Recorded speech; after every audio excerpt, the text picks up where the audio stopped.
حضرت علی نے فرمایا کوشش کرو کہ تم دنیا میں رہو، دنیا تم میں نہ رہے، کیونکہ کشتی جب پانی میں رہتی ہے تو خوب تیرتی ہے، لیکن جب پانی کشتی میں آ جاتا ہے تو وہ ڈوب جاتی ہے۔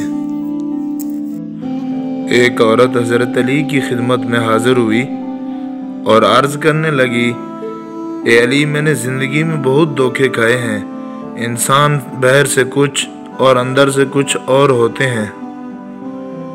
ہمیشہ میں نے دوسروں سے بھلائی کی، بھروسہ کیا، اعتبار کیا، نیکیاں کیں، لیکن بدلے میں مجھے ہمیشہ دکھ اور تکلیف ملی۔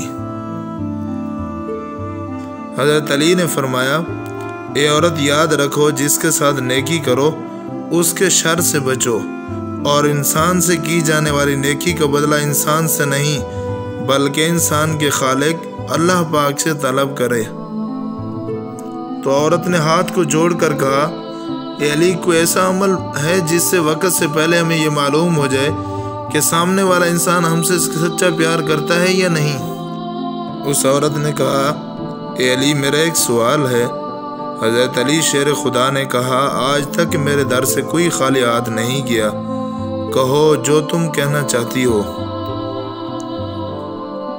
تو حضرت علی نے فرمایا، ہاں، اللہ پاک کے علم میں کسی بھی چیز کی کوئی کمی نہیں۔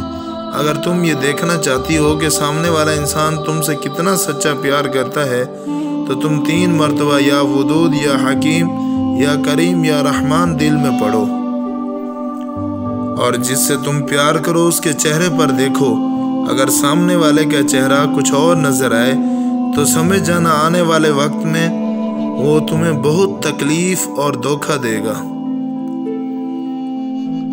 لیکن اگر سامنے والے کا چہرہ مسکرائے اور اس کی آنکھوں سے پیار جھلکنے لگے تو سمجھ جانا یہ انسان خود سے بھی زیادہ تم سے پیار کرتا ہے، لیکن اگر سامنے والے بندے کا چہرہ مطمئن اور عام انسان جیسا ہو تو سمجھ جانا یہ انسان تم سے پیار تو نہیں کرتا لیکن دھوکہ بھی نہیں دے گا۔ ایک شخص نے حضرت علی سے پوچھا، اے علی، ہمارے دل میں کسی دوسرے کے لیے اتنی محبت کیوں پیدا نہیں ہوتی؟ کوئی اجنبی جسے ہم جانتے بھی نہ ہوں، اکثر وہ ہمارے دل کو اچھا لگنے لگ جاتا ہے۔ حضرت علی نے فرمایا، اللہ تعالیٰ نے دنیا قائم کرنے سے پہلے تمام انسانوں کی روحیں پیدا کیں اور تمام روحیں ایک جگہ جمع کی تھیں۔ وہاں پر جو روحیں ایک دوسرے کے بہت نزدیک تھیں، جب وہ دنیا میں ایک دوسرے کے سامنے آتے ہیں تو محبت پیدا ہوتی ہے۔ اصل میں روحوں کے ملنے سے محبت پیدا ہوتی ہے۔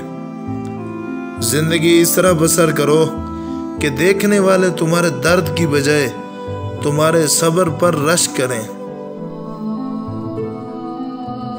جب تم بغیر کسی وجہ کے خوشی محسوس کرو تو یقین کر لو کہ کوئی نہ کوئی کہیں نہ کہیں آپ کے لیے دعا کر رہا ہے۔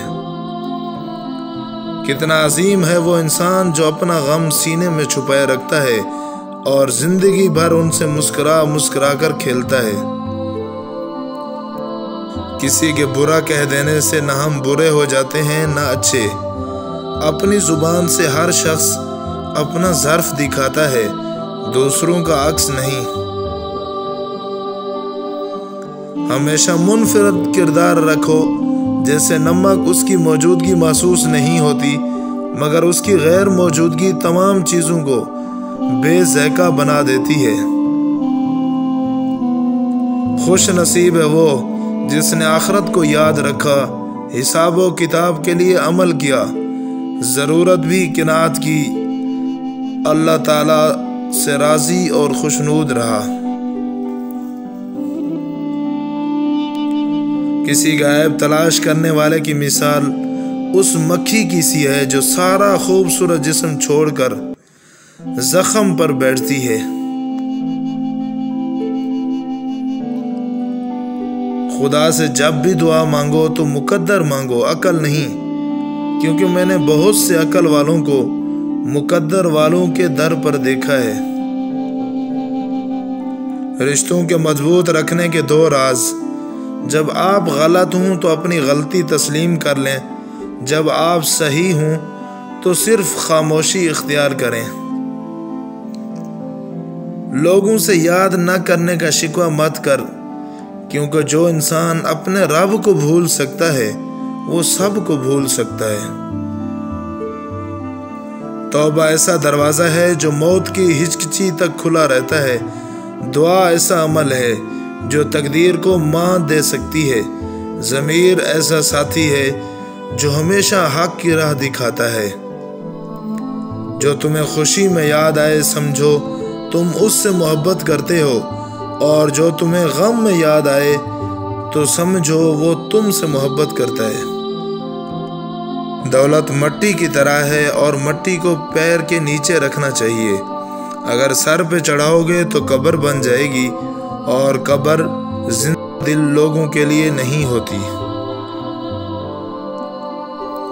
حضرت علی نے فرمایا، کفر کے بعد سب سے بڑا گناہ کسی کی دل آزاری ہے۔